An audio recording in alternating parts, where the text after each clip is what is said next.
човек,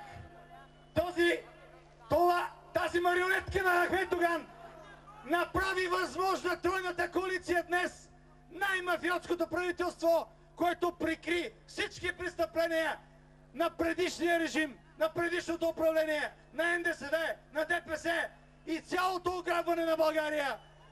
БСП стана параван на най-мафиотското управление и вече няма право да се нарича социалистическа и социална партия, защото излъгат своите избиратели.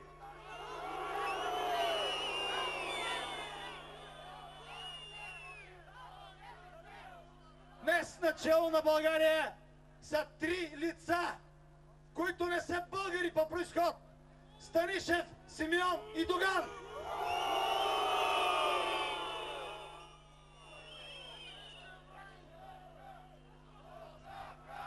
Оставка!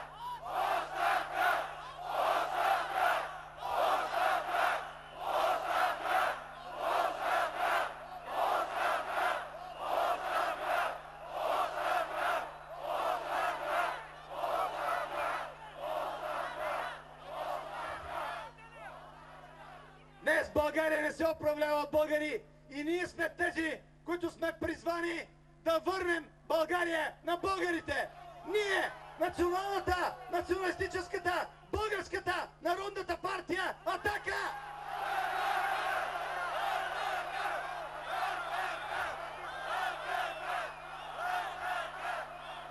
Скъпи съратници, братя българи, ние започваме поход към властта, защото повече нещата не могат да се мотаят в България. Не можем да чакаме доклада на Европейския съюз. Позор е за едно управление да живее само до деня, в който ще получи някакъв доклад от някакви чужди фактори, които трябва да го похвалят, потупат по гърба или да го критикуват. Това не е държавно отношение. Това не е зряло управление. Това е подигравка с българския народ, който има страшно много нерешени проблеми. И тези проблеми трябва да се решават тук. Тези проблеми трябва да се решават от българи. Тези проблеми трябва да се решават от български патриоти, които знаят за какво се борят, които знаят какво е кауза и които са готови да си дадат живота за тази кауза. Всички вие тук сте такива българи. Благодаря ви, че сте тук, да им кажем „Атака” и победа! На митинга представители от различни краища на страната разказаха за геноцида, който се извършва над българския народ.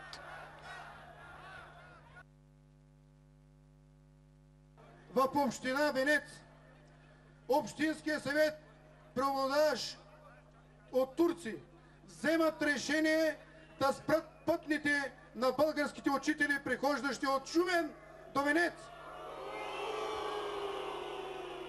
Искат да ги откажат от работните им места, да бъдат заети от турци. Днес честваме един празник.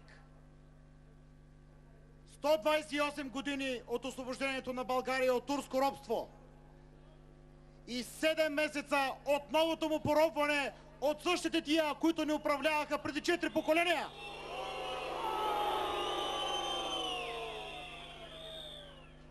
В Силистра, този прекрасен български край, вече унищожен от турската мафия, която се е сраснала с властта, която управлява всичко в Силистра и в областта, която не дава българите там да дишат. 90% от турците работят, 90% от българите не работят. Родината ни е продадена отново от своите лъжеводачи. Допуснахме в нашия роден град да бъде назначен областен управител от квотата на ДПС, но не допуснахме да бъде турчин.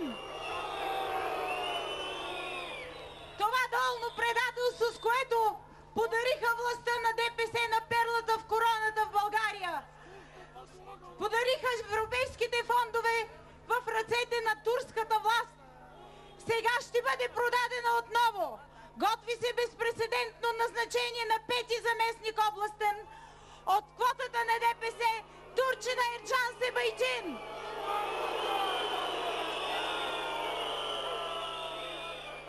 Варна няма да допусне